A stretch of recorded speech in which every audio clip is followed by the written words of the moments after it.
성경 봉독은 주일학교를 섬기고 계신 이기남 집사님 나오셔서 해주시겠습니다.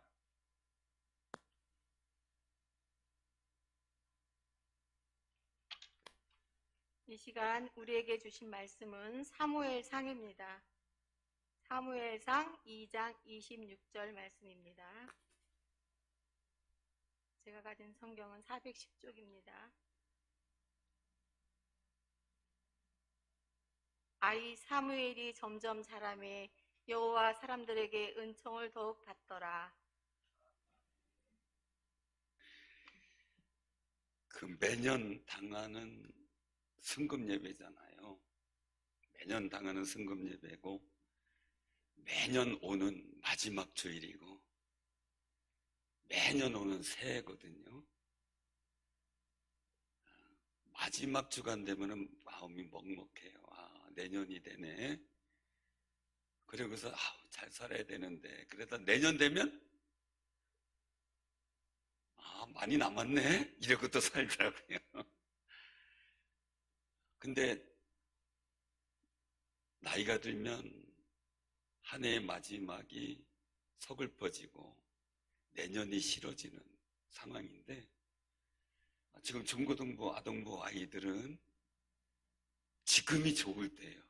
내년에 한 달 더 먹는다 이러고 있거든요. 이게 이제 세대 차이 같아요.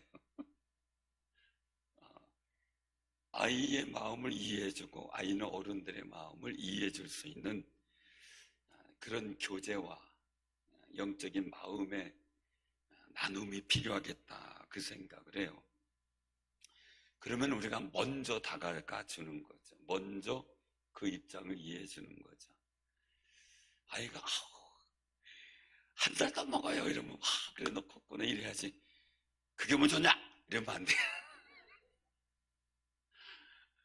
아이 입장에서 격려해주고 박수 쳐주고 즐거워해주고, 어제 그 마음에 울먹이고 그 감동의 일들이 아직까지 남아 있어서 어제 얘기만 하면 자꾸 눈물이 날라래요. 하나님 앞에 감사하고 죄송하고 또 한편으로는 수고하고 애쓴 교육기관 모든 부교육자 또 우리 교무 선생님들 선생님 아이들 너무 감사하고 다 두려워서 아무것도 못하고 있는 상황인데 그렇게 작게라도 준비해서 할 수 있다는 용기, 우리가 하나님 앞에 조금 더 나은 제사를 드리려고 몸부림치는 거잖아요. 어떻게 하면 하나님 앞에 더 나아갈까 고민도 해보고 말이에요. 정말 우리 교회가 세상이 어떤 상황이어도 그래도 그 속에서 더 나은 예배를 드릴 수 있는 아름다운 역량을 가진 영적 힘이 있는 교회가 되기를 소원합니다. 점점 좋아져야 되겠죠. 정말 우리 사랑하는 성도들 생각해보면 코로나 시기에 얼마나 많은 어려움이 있을까 많은 생각을 해봐요. 근데 이것도 또 세대 차이가 또 느껴지는 게 어린아이들 때 말이에요. 어린아이들 때 뭐 이삭이도 있고 지호도 있고 도화도 있고 문별이 또 이 아이들도 있고 또 예찬이도 있고 또 라온이도 있고 라율이도 있고 막 다 있잖아요. 근데 그런 아이들 또 초등학교 중학교까지만 아프면 어떻게 돼요? 아프고 나면 성장하잖아요. 근데 이제 나이 한 50대 중반 후반 들어서 60대 70대 되면 어떻게 돼요? 한 번 아프면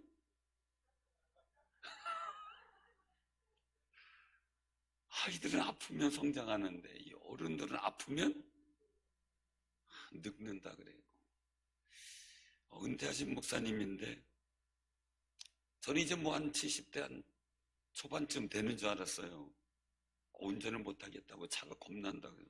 아니 뭐 연세가 이제 뭐 얼마 안 되셨는데 뭐 벌써 그러시냐니까 무슨 소리야 내일 모레는 80이야 이렇게 하시더라고요. 그래서 가만 생각 그렇게 됐어요. 그래서 차가 두려워서 운전을 못 하시겠대요. 그래서 그 얘기 듣고 보면서 한 번 아프면 내가 더 나이가 또 많이 드는 느낌이다라는 얘기를 하시더라고요. 그게 세상의 육체. 세상의 육체. 육체는 나이가 들면 들수록 아프고 나면 더 쇠해져요. 어쩔 수 없이 쇠해지는 거예요. 아이들은 아파도 어떻게 해요? 자꾸 성장하고 있어요. 그러니까 크는 거예요. 그건 육신에 매듭져 있는 부분이에요. 우리가 고백하잖아요. 우리의 육신은 날로 후퇴하나, 그죠? 약해지나. 우리의 영은 날로 새롭다. 바뀌지 않는 게 있어요. 작년 마음이나 올해 마음 바뀐 거 있어요? 초등학교 때 마음이나 지금 마음 바뀐 거 있어요? 내가 마음이 늙었어 이렇게 되나요? 근데 바뀌는 건 있더라고요. 뭐가 바뀌냐면 젊었을 때, 어렸을 땐 도전을 하고 싶어요. 뭔가 해보고 싶어요. 근데 나이가 들으니까 이제 막 60대 되고 70대 되고 하신 분들은 뭔가 도전하기가 겁난대요. 도전하기가 부담스럽고 이런 게 우리 마음이더라고요. 또 마음. 근데 우리는 영혼이 잘된 같이 범사가 잘 되고, 그죠? 강건하기를. 이게 모습이잖아요. 그러면 우리의 관심사 일들은 영적인 부분에 관심사가 있어야 되거든요. 영적 부분의 관심사. 그 영적 부분이 뭐냐? 은총을 받을 통로를 만드는 거죠. 그래서 오늘 아이 사무엘이 점점 자라요. 점점 자라요. 60만 자란 게 아니에요. 키만 자란 게 아니었어요. 하나님 앞에, 사람들 앞에 은총을 받는 통로를 열어가는 영적 성장이 있었던 거죠. 아프셔서 자꾸 몸이 축이 가고 힘들어지는 그거 신경 쓰지 마시고요. 아파서 육체가 성장하는 거. 물론 이제 애들 얘기를 들어보니까 뭐 이제 고만고만하죠. 뭐 초등학교 이제 졸업할 때쯤 되고 뭐 중학교 이런 아이들 얘기를 해보니까 하는 얘기가 초등학교 아이가 뭐라고 얘기를 하니까요. 중학교 2, 3학년이 뭐라는 것은 내 나이 돼봐라. 고만 때도 그랬고 했어요. 내 나이 돼봐라. 그러면서 제가 한번 웃으면서 그랬어요. 네 나이가 어때서? 근데 자기네들끼리 느끼는 거예요. 자기네들끼리는. 육신은 그래요. 하루하루가 달라지기도 하고. 사실 건강하고 힘내려고 밥을 먹잖아요. 그죠? 맛있는 고기도 먹잖아요. 근데 사람의 육신은 먹으면 먹을수록 어떻게 돼요? 자꾸 삭는다 그래요. 자꾸 사그러진다고. 꽃이 시들듯이 자꾸 사그러진다고. 우리 육신의 한계예요. 그러면은요, 우리 육신은 어차피 병들고 쇠하고 결국에는 죽음으로 가는 게 육신의 모습이에요. 그럼 우리가 육신은 그렇다 치더라도 그걸 강건하게 바꾸고 범사에 힘있게 만들고 잘되게 만드는 방법은 영원히 잘 되는 거죠. 그게 중요한 부분들인데 우린 그걸 놓쳐요. 자꾸 놓치거든요. 아이들 클 때 뭐를 생각해? 자녀들 클 때 뭘 생각해요? 키가 얼마나 컸어. 우리 그 손녀가 그 방구석 찬양할 때 보셨죠? 표정. 졸다가 갑자기 찬양 소리가 일어나서 깼는데 이걸 울어야 될지 어떻게 될지 좀 애매모호한 표정. 그러다가 다시 자버리잖아요. 분위기는 아는 것 같아요. 분위기는 알고서 그렇게 하는 것 같은데 그걸 이제 보게 되는 거예요. 저는 그래도 손녀가 큰 줄 알았어요. 그랬더니 1등에서 100등까지 치면은 지금 한 26등 정도의 수준이래요. 키가. 큰 게 아니더라고요. 근데 이상하게 저는 그냥 그렇구나 뭐 나중에 크겠지 이러고 있는데 엄마 마음은 그게 섭섭한가 봐요. 그래도 한 8, 90번 이렇게 되길 바라나 봐요. 그런데 제가 경험이 있어요. 딸이 학생 때 집에만 오면 저를 세워놓고 이제 체크를 해놓은 데가 있어요. 제 키를 이렇게 책 표시해 놓은데. 그래가지고 거기다가 자기 키를 재보는 거예요. 그러더니 아직도 이만큼 남았다고 그랬었거든요. 초등학교 때 이럴 때. 근데 이제 중학교 때까지만 해도 괜찮은데 고등학교 가더니 키 크고 막 이러는 거 뭐 아빠 닮고 막 이런다고 하더니 저만 보면 째려보는 거예요. 왜 그런가 봤더니 키가 크고 이게 조금 이제 좀 땅도 넓으니까 남학생들이든 선생님들이 기호해주기보다는 힘쓰는 거 시키고 좀 키가 작고 예쁘장한 아이들은 예뻐해주고 이랬는데 본인은 이제 조금 뭐라 그럴까 징그러워 이렇게 이제 표현되는 그런 상황이 되다 보니까 이제 저만 째려봐요. 왜 저를 째려보는지. 본인이 커놓고 그렇잖아요. 그래가지고 뭐 하면 너 왜 그러니? 그러면 아빠 닮아서 이래가지고 또 나중에 봐. 키 큰 키가 나중에는 또 좋은 일이 있을 거예요. 걱정하지 마. 이래도 그 당시에 미움을 받았어요. 근데 사람 마음이요. 육신에 크는 데는 관심을 가져. 아우 우리 아들 키가 크고 막 키 크다 그러면 제가 아들이 신발이 지금 한 295 신어요. 제가 키에 비해서 등치에 비해서 발이 작은 편이에요. 그래서 265 제가 신는데 하나님께 기도해서 하나님 제가 발이 조금만 더 크면 운동도 조금 더 잘할 텐데 발이 작으니까 우리 아들은 발을 크게 해주세요. 크게 해주세요. 중학교 2학년 되니까요. 크기 시작하는데요. 신발이 없어요. 양말이 뒤꿈치가 중간에 가 있어요. 서울에 있는 분한테 이태원에 가서 미군 양말, 미군 신발 이런 거를 사다가 주는데요. 그것도 간신히 맞춰가지고요. 그 빅사이즈로 맞춰가지고 같이 갖다 주면은 그래도 미군 양말, 국방색 이런 양말이 학생들이 그거 신고 다닌 거예요. 하나님 제발 그만 키워주세요 이제.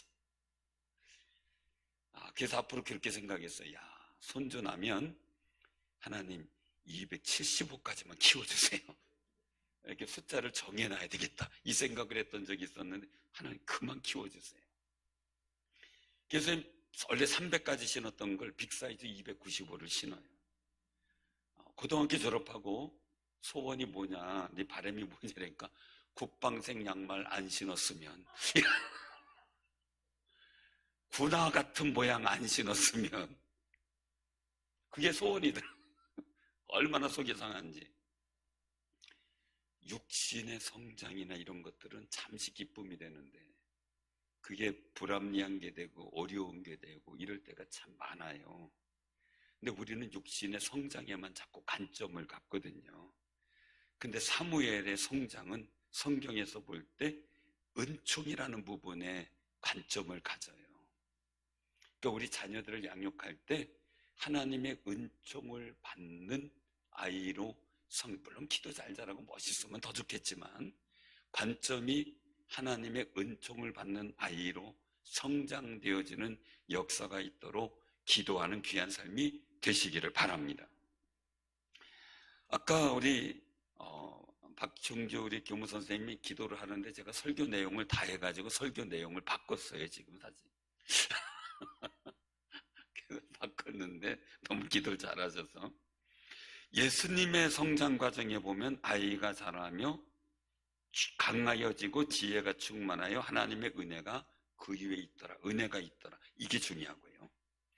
누가복음 2장에 있는 말씀에 12살 시절이 지나면서의 표현은 예수는 지혜와 키가 자라가는 거죠. 키도 자라지만 지식, 상식 이것도 자라는 거죠. 근데 더 중요한 관점은 뭐예요? 하나님과 사람에게 더욱 사랑스러워져 간다라는 거예요. 사랑스러워져. 오늘날 혼자 그거 하나 둘 키우다 보니까 사랑스럽게 키워간다는 게 참 어렵더라고요. 전에 어떤 분이 그런 얘기를 한 적이 있어요. 아무 개만 같으면 내가 둘 날 자신 있다. 근데 아무 개 같이 못할 것 같아서 못 낳겠다. 이런 얘기를 한 번도 제가 봤어요. 정말 사랑스럽게 키워져간, 성장해져가는 자녀를 보면서 느끼는 부러움이거든요. 우리가 자녀를 양육할 때 어떻게 하나님의 은총 받는 성장이 이루어지도록 할 것인가? 하나님과 사람 앞에 사랑스러움을 받는 자녀로 성장하게 할 것인가? 굉장히 중요하죠. 준호야, 하나님 앞에 사과했지? 진심이야? 진심으로 한 거지? 하나님 받으신 거야. 그건 너와 하나님과의 약속이야. 하나님은 약속 지키는 사람을 너무 사랑스럽게 생각하고 은총을 주시는데, 준호가 하나님하고 약속을 잘 지켜가지고 사랑스러워져가고 은총받는 아름다운 아이로 성장되길 바래. 그렇게 되길 기도해 주시길 바랍니다. 정말 사무엘의 성장 과정에서 나타난 여건이 뭐였냐면, 사무엘상 2장 21절에 보면 여호와께서는 한나를 돌보시사 그로 하여금 임신하여 세 아들과 두 딸을 낳게 하셨다라고 하지만, 아이 사무엘은 여호와 앞에서 자라니라 이렇게 말씀하세요. 성장의 과정의 가장 중요한 관점은 하나님 앞에서 자라게 했다는 거죠. 하나님 앞에서 자라도록. 사람 앞에서 자라는 것도 중요한데 그 이전에 하나님 앞에서 잘하도록 가르쳤다는 거예요. 우리 꼭 기억하셔야 돼요. 저지레하는 거, 실수하는 거에 안 엄해도 돼요. 그건 사랑으로 보다듬어줘도 돼요. 그런데 하나님 앞에서 잘못하는 건 엄해야 돼요. 예, 하나님 앞에서 은총 받아야 되기 때문에. 근데 하나님 앞에서 막 하는 거는 그냥 그럴 수 있어 이렇게 하면서 세상에서 저지레하고 이러는 거는 엄청나게 못 느끼는 걸 보게 돼요. 바뀌어야 돼요. 바뀌어야 돼요. 용서와 사랑을 베풀 자리가 있고요, 엄해야 될 자리가 있어요. 엘리 제사장이 왜 책망을 들어요? 엄하지 않았기 때문에. 어디서? 하나님 앞에서 엄하지 않았기 때문에 책망을 들어요. 그리고 자녀를 사망의 길로 가게 만들었어요. 본인도 그로 인하여 해를 입었고요. 여기서 은총을 더욱 받더라라는 얘기는 한나가 하나님 앞에서 잘할 수 있도록 사무엘을 케어했다는 거죠. 그게 굉장히 중요한 모습이죠. 자, 그런데 한나는 어떤 사람이었냐? 약속을 잘 지키는 사람이에요. 그냥 말 던져놓고 내가 언제 그랬어요? 이러는 게 아니고 자기 한 말에 대해서는 하나님 앞에서 약속을 잘 지키는 것을 사무엘에게 보여주는 거예요. 너무 중요한 모습이죠. 그래서 아이를 주시면 내가 하나님께 드리겠나이다. 여러분들, 내 아이 낳아서 하나님 앞에 헌신하게 만들고 하나님 앞에 나시련으로 구별돼서 바친다는 게 쉬운 게 아니잖아요. 내 자녀 구별돼서 주의종 만드는 것도 쉬운 게 아니거든요. 그런데 정말 약속해놓고 약속 그대로를 실행하고 지키는 모습을 한나는 사무엘에게 보여주는 거예요. 그 모습이 사무엘을 사랑스러워져 가게 하고 하나님 앞에 은총받는 아이로 성장하게 만들어요. 그런데 엘리 제사장은 그 자녀들을 하나님의 진노를 받는 자리로 가는데도 불구하고 강하게 엄하게 하지 않아요. 그게 집안이 망가지는 일이 돼버린 거죠. 우리가 한번 꼭 기억하시기 바랍니다. 아이가 성적 떨어졌다는 것 때문에 우는 게 아니고요, 아이가 교회 못 나오는 것 때문에 울어야 되고요, 아이가 키 안 큰 것 때문에 속상해하는 게 아니고요, 아이의 신앙이 하나님 앞에 성장하지 않은 것 때문에 아파하고 울어야 돼요. 그게 우리의 신앙의 모습이란 말이에요. 근데 그냥 육신의 세상의 일들 속에서 문제가 생기죠. 저는 가슴 아픈 게 있죠. 왜냐하면 아이를 키우는 아이가 늘 1등하고 성적이 상위권으로 머물던 아이가 성적이 떨어졌어요. 엄마한테 혼날 거 생각하니까 그 성적표를 보여주기보다 엄마를 죽이는 걸 선택했잖아요. 잘못된 엄마의 훈계가 자기도 죽고 아이들도 망가지게 하는 일들이 돼버렸거든요. 그럼 우리가 기억해야 돼요. 내가 무엇에 분노해야 될 것인가? 저는 다윗을 보고 많이 배워요. 다윗은요, 시므이가 자기 빌어먹을 망이라고 막 저주하고 티끌을 날리고 돌을 던지고 왕인데 말이에요. 그런 무시를 하는데도 불구하고 용납해요. 부하가 죽이려고 하는데 가만두라고 얘기를 해요. 근데 골리앗이 이스라엘의 군대를 무시하니까요, 그건 못 참고 뛰어나가요. 영적인 의분이죠. 하나님은 다윗의 그 마음을 사랑한 거죠. 정말 우리가 자녀들을 성장하고 정말 우리 아동부 중고등부 이 아이들을 잘 양육할 때 우리가 무엇 때문에 화내야 되고 사랑으로 보다듬어주고 용서하고 이해해야 될 것을 분명하게 구별해야 돼요. 그게 안 되면 아이가 삐뚤렇게 성장할 수가 있어요. 저는 욕심이 제가 때로는 우리 아이들에게 엄하게 혼내키기도 하고 그러지만 제 마음의 바탕은 사랑이에요. 김서희 쌤 얘기했지만 정말 사랑스러워요. 그런데 하나님 앞에 은총받는 아이들이 됐으면 좋겠는 거예요. 사람 앞에서 사랑스러워져 가는 것도 좋지만 하나님의 사랑받았으면 하는 바람이에요. 그렇기 때문에 제가 엄한 말도 하고 속도 상한 말도 하고 그리고 둥도 두드려주고 힘을 주는 거죠. 우리의 성장의 모습이요, 육신의 일들에 매여 있지 않고요, 거기에 염려하지 않고요, 어떻게 하면 하나님께 사랑받고 하나님의 은총을 받는 위치로 내가 성장할 것인가, 거기에는요 굉장히 중요한 모습이 있어요. 성장의 과정이 어떻게 표현할까라는 거죠. 성경을 통해서 우리가 볼 때 사무엘은 여호와 앞에서 자라니라 이거예요. 사무엘은 항상 여호와 앞에서, 다윗은 늘 여호와와 함께 이거예요. 다윗이 함께 했어요.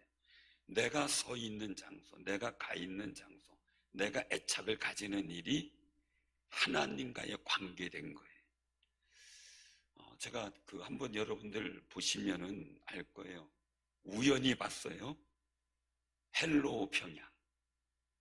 독일 기자들이 2번 방문해가지고 평양을 촬영하고 거기에 있는 사람, 이게 연극이, 이게 영화가 아니에요. 다큐멘터리예요. 거기 있는 사람들의 대화 내용을 감시 이제 들키면 안 되니까 안 들키게 잘 촬영해가지고 다큐멘터리로 만든 거예요. 거기서는 깜짝 놀란 게 있어요. 그들의 목표가 뭘까라고 봤는데 거기에 아마 태양공산 신전 그쪽 아마 같아요. 김일성 서적이 진열돼 있고 뭐 이런 데니까 거기에 설명한 안내자가 와서 얘기를 해요. 종교가 뭡니까? 라고 물어요. 그러니까 한 사람 난 무신론자입니다. 난 무교입니다. 한 사람 나 예수님 믿습니다. 예수님 믿는데 당신들은 상관이 없겠지요. 이런 식으로 대답을 해요. 그 속에서 하는 얘기예요. 그렇죠? 세계적인 기독교도 있고 그 안내자가 얘기를 하는 거예요. 거기에 있는 가이드가 기독교도 있고 불교도 있고 이슬람교도 있는데 우리는 주체 사상을 믿습니다. 그리고 더 나아가 우리는 사람을 믿습니다. 그래서 김일성이 살아있는 사람처럼 여긴다는 거죠. 그러면서 하는 얘기가 우리는 온통 당과 주체 사상에 집중을 합니다. 남한은 온갖 돈에만 집중을 합니다. 이런 얘기를 하더라고요. 우리한테 돈에만 집중을 한대. 그 얘기 듣는 순간요, 우리 믿음에, 이거는 극화된 게 아니고 그 현지의 가이드의 이야기니까요. 근데 중요한 모습은요, 우리는 성장이 내가 내 물질과 내 삶의 자리만 집중하던 사람이 하나님의 나라와 그 의와 예수 그리스도 몸된 교회의 성장과 하나님의 역사에 관심이 점점점 많아지는, 그게 진정한 영적 성장이라는 거죠. 우리의 모습이, 어떤 분이 그런 얘기를 해요. 점검해 봐야 되는데, 목사님 달라졌어요. 그래서 뭐가요? 했더니 제가 전에는 집과 교회와 직장만 왔다 갔다 하는데, 그래서 이제는 갈 데가 많아져요. 그러니까 갈 데가 어떤 일들을 위한 게 아니라 자기가 자꾸 주님께 집중하는 마음이 흐트러지고 다른 쪽으로 자꾸 분산되고 있다는 이야기라는 거예요. 그래서 제가 뭔가 지금 영적으로 잘 못하고 있는 느낌이 든다라는 얘기를 한번 들었어요. 사무엘은 여호와 앞에 자라요. 이 훈련은 한나가 절기 때마다 사무엘을 데리고 왔어요. 모든 일들 속에 하나님 앞에 집중하는 모습을 보여줬어요. 하나님의 집중하는 모습이 어떻게 나타납니까? 아기를 못 낳아서 늘 아픔을 당하고 어려움을 당하는데 한이 되는데, 엘리자 사장은 그때 영역도 없고 말이죠. 자녀들 때문에 집안이 멸문지화 당할 그런 상황인데도 불구하고 여자여 내 소원대로 될지어다, 어떨게란 축복의 말을 믿고요, 그냥 기분 좋아가지고요, 수색 없이 근심 없이 염려 없이 마음에 한되는 것도 없이 평안하게 살아가요. 하나님 앞에서라는 관점에서 말이죠. 결국 그에게 하나님께서 거룩한 열매 사무엘을 갖게 만들잖아요. 근데 이 사무엘 사람이요, 기도 응답 받으면 마음이 막 바뀌어요. 아기를 가졌어요. 이거 아기 또 날지를 몰라요. 하나 줄지 아니면 모르는 거예요. 그런데 그 아이를 기꺼이 하나님 앞에 드리면서 약속을 지켜나가요. 그래서 오늘 여기 사무엘상 2장 21절에 여호와께서 한나를 돌보시사, 이 돌보시사를 원어로 보면 권고하사 이런 말인데, 그 개역 성경은 권고하사로 나와요. 그 말이 원어로 뭐냐면 신방하사 이 뜻이에요. 하나님이 너무 이 한나의 모습이 귀하고 그러니까 찾아가 주신 거예요. 찾아가 주셨어요. 우리 자녀들에게 내가 없을 수 있어요. 왜? 멀리 있으면 내가 못 가잖아요. 그러나 하나님이 찾아가 주신다면 얼마나 좋겠어요. 우리 아동부정도 다 마찬가지죠. 내가 어디 외롭고 혼자 있을 때, 아무도 나를 도와줄 사람이 없을 때 하나님이 나를 찾아와 주시면 뭐가 두렵겠어요. 그런 믿음으로 성장할 수 있는 우리 학생들과 우리 모든 장년보온 성도님들이 다 되시기를 바랍니다. 그래서 오늘 여기서 굉장히 중요한 말씀 우리가 봉독을 하는데, 한번 사무엘상 2장 30절을 봅니다. 30절 같이 우리 한 목소리로 크게 봉독합니다. 30절 자 시작. 그러므로 이스라엘의 하나님 나 여호와가 말하노라. 내가 전에 내 집과 내 조상의 집이 내 앞에 영원히 행하리라 하였으나 이제 나 여호와가 말하노니 결단코 그렇게 하지 아니하리라. 나를 존중히 여기는 자를 내가 존중히 여기고 나를 멸시하는 자를 내가 경멸하리라. 아멘. 저는 어렸을 때 신앙생활을 누가 권고해주기보단 우리 집안의 신앙생활의 일들이 저로부터 출발된 상황이라 유일하게 배울 때가 우리 교사 선생님이셨어요. 그래서 교사 선생님들한테 많이 배웠어요. 정말 너무나 감사한 일이었죠. 하나님에 대해서 내가 하나님을 섬기는지 잘 몰랐는데 제가 배운 사실은 교회에서 하나님을 존중한다는 것과 하나님의 일을 하는 주의종들 존중해야 된다는 사실을 제가 배웠어요. 제가 주의종이 됐다는 게 문제가 아니라 그렇게 저는 훈련을 받았어요. 그래서 주의종들을 보면 너무나 존경했어요. 제가 주의종이 되고 나니까 인간적인 저의 모습과 이를 보면서 여러 가지 일들이 있지만 그래도 저는 제가 다른 목사님들을 굉장히 존중하려고 노력을 해요. 그리고 제가 어디 가든지 설교를 들으면 지금 나는 평신도고 하나님이 세우신 종은 저분이다라고 하는 인식을 갖고 그 말씀에 집중하고 들으려고 노력을 해요. 왜요? 그 존중을 놓치면 내가 하나님 앞에 경멸당할 수 있기 때문이죠. 사랑하는 성도님들, 제가 성도님들 한 분 한 분을 정말 소중히 여기고 존중하는 그런 마음을 잃어버리지 않으려고 노력을 해요. 어떤 상황이어도. 제가 가끔 쌍화탕을 드리면 이거 목사님 마음입니다 이러는데 사실은 제 마음이에요. 제 마음을 그렇게 드리고 싶어요. 왜요? 하나님의 선택하고 부름받은 귀한 하나님의 백성들이에요. 하나님의 사람들이고요. 그래서 가능하면 존중하려고 노력하고 어떻게 하면 대접제가 최고의 대접을 해주는 것으로 보이게 하려고 노력을 하는 거예요. 왜요? 제 마음이기 때문에. 여러분들이 곧 예수님이기 때문에. 내 자녀를 내가 소중하게 여기는 걸 보면요, 저 감동해서 그분을 엄청 존경할 거예요. 그렇잖아요. 여러분들 생각해, 내 자녀를 누가 무시한다고 생각해봐요. 그런데도 여러분들 그분 존중하겠어요? 내 자녀 무시하는데? 아닐 거예요. 속상할 거예요. 미울 거예요. 저는 굉장히 존중하려고 그래요. 왜요? 그래 하나님이 존중하고 기뻐하니까요. 왜요? 저의 소유도 여러분들의 소유도 하나님이시기 때문에, 하나님이 아버지이기 때문에. 그래서 우리 선생님들도 그렇고 우리 아이들도 그렇고 서로 존중하면서, 사실은 준호 어디 갔어요? 준호야, 그래서 잠깐 나갔거나 약속 지켜. 빨리 와서 앉아. 준호를 위해서 많은 분들이 기도했어요.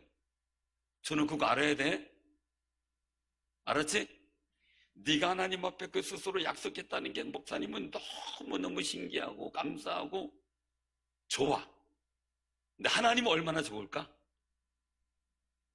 그렇기 때문에요,